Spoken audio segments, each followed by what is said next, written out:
Just to start off, I have got to say I very actively dislike this movie. I think this movie is a waste of time. I think this movie has no idea what it's doing.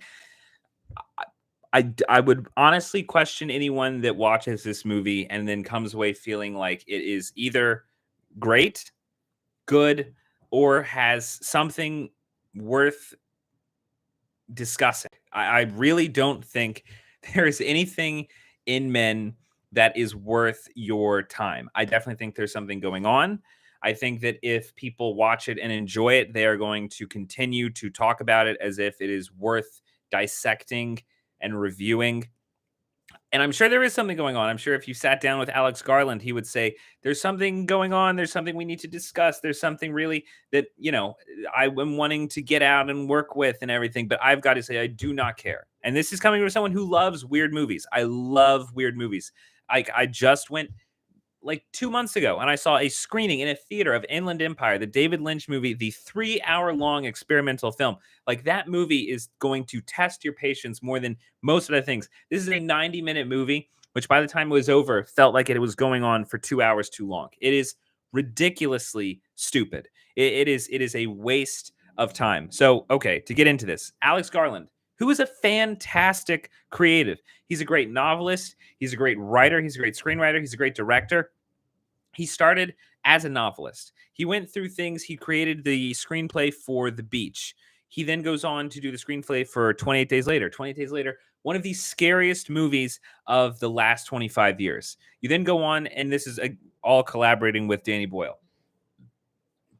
You then go on to Sunshine. The great thing about Sunshine, I've got a review on my channel about Sunshine. Sunshine does a fantastic job about working with the serious science fiction genre, and also working with just much deeper ideas about things like religion and destiny, and doing it in a way that is still very, very entertaining, giving you type of a Solaris or a 2001 type of story, but with genre conventions, giving you the excitement that you want from genre cinema. And you see that more and more. He went on and wrote the script for Dredd. I don't remember if he directed that, for Judge Dredd. And that one's much more just pure genre. He's very good at both of those. He's great at the having just straight balls to the wall fun, and he's great at the contemplative science fiction that works more with ideas than works with pulpy science fiction type stories.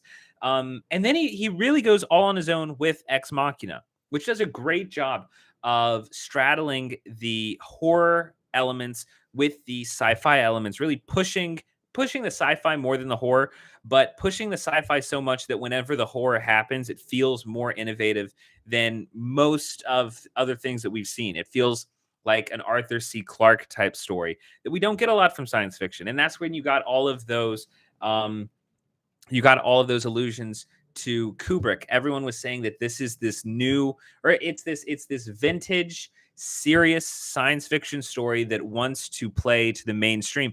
And Ex Machina is on some people's favorite movies of all time, and rightly so. I can understand that. I think that makes sense.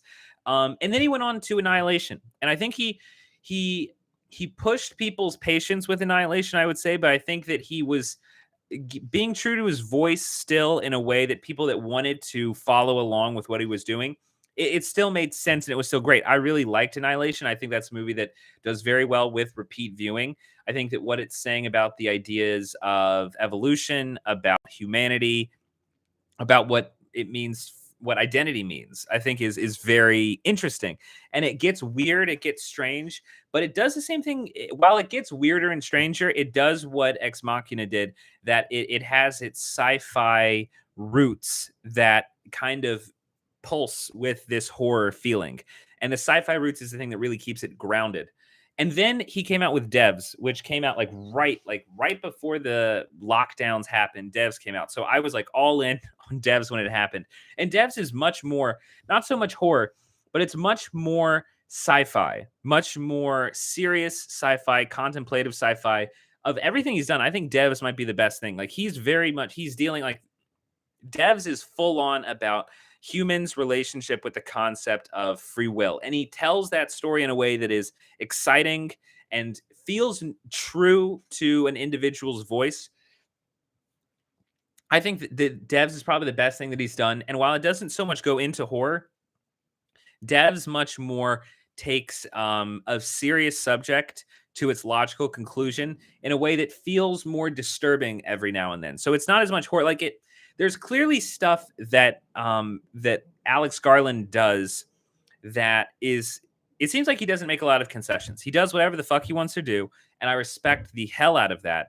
Every now and then, I think he pushes it in terms of the patience with the audience. But so far, like everything I've listed, maybe with the exception of The Beach, there's always been a signature voice, a signature style, a commitment to sticking to genre, but also not succumbing to what is kind of the generic feeling of genre.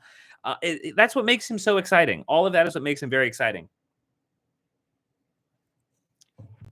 But okay, that brings us now to Men. Men is a story about a widow just lost her husband recently. It was either to suicide or perhaps an accident. That the circumstances of his death is what is bothering her so much. So she goes to the English countryside to really just get away from everything. She needs to get away. She needs to be with her own thoughts, figure out what is going on.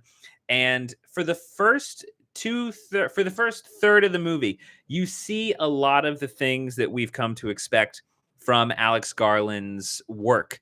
Particularly on the visual side, you get the juxtaposition of nature and modernism. You get a lot of shots of particularly the houses, just cars. You get everything that is even just kind of normal is put with so much many elements of nature, plants, trees, and the color gives so much saturation to the greens, to the browns of the bark, to just the grass is so bright even when you're inside of the house. And the elements of the house are much more closed off. They're much more they're desaturated. Even though you have this bright red house that she's in, it feels very separated from all of the nature around her. And so you get this visual feeling of what he has been doing throughout everything, which is the push of nature and humanity against kind of what humans are building, which is something new, kind of the innatural, the immaterial, or I guess I should say the material. And so you get all of these signatures that you're in the type of Alex Garland story that you've been in before. And then you get the horror element, which is that this woman goes into the woods. When she's in the woods, and I must say, this is probably, in terms of just genre, one of the best things Alex Garland has done. The poster, when she's in that tunnel and she's doing this echo, she's kind of playing with just, she hears an echo. And then in the distance, you see a figure get up and start walking towards her. It is set up masterfully, like so wonderfully. It is the type of story, it was the type of scene that you would see in a student film, but it's done with such precision of timing and sound in particular that it works. It is so scary. When I was watching it in the theater, I was like, if we get another moment like this movie will be more than enough in terms of another edition in Alex Garland's work. But from there, we get what I would say is some of the most half-baked, unthought through plotting nonsense that I have seen, not only from what he has done in the past, but just in general, enough to make this probably one of the worst movies of the year. At least so far, this is without doubt the worst movie of the year. He does not seem to have any thoughts of where he's wanting to go with this, because all you get is this woman then wandering around town and being followed by some type of monster where everyone in the town kind of like everyone in the town is played by the same actor, but he's like playing, you can tell he's playing with different types of personalities, different types of people, and they keep transforming. And the more that the story goes on, the more that these things transform and become more of a monster, till just the penultimate, just the last 30 minutes becomes, I would say, some of the most self-indulgent tripe that I have ever seen from a movie. I would say since movies have been coming out from the pandemic. It is so stupid. It it is clear in the middle of it that everyone that loves it is going to be obsessed with the meaning behind it. But I think the meaning does not matter if you're not able to get interest in the theater. After 5 minutes, and if you watch it, you're going to know what I mean. There is just a repetition of stupidity in the last 15, 20 minutes. And 5 minutes into it, the audience was laughing their heads off. And it was, that's the type of thing that I'm not a fan of.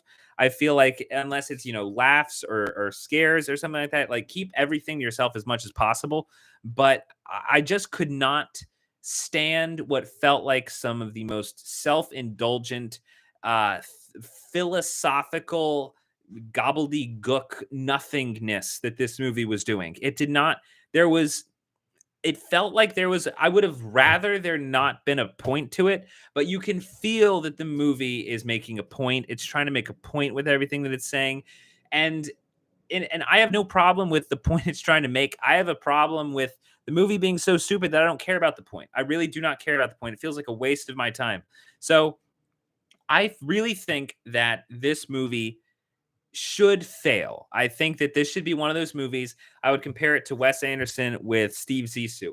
You can tell that Wes Anderson was becoming incredibly self-indulgent after the failures of Darjeeling Limited and Steve Zissou. He gave up on all of the money and the navel gazingness of where he was going as a filmmaker.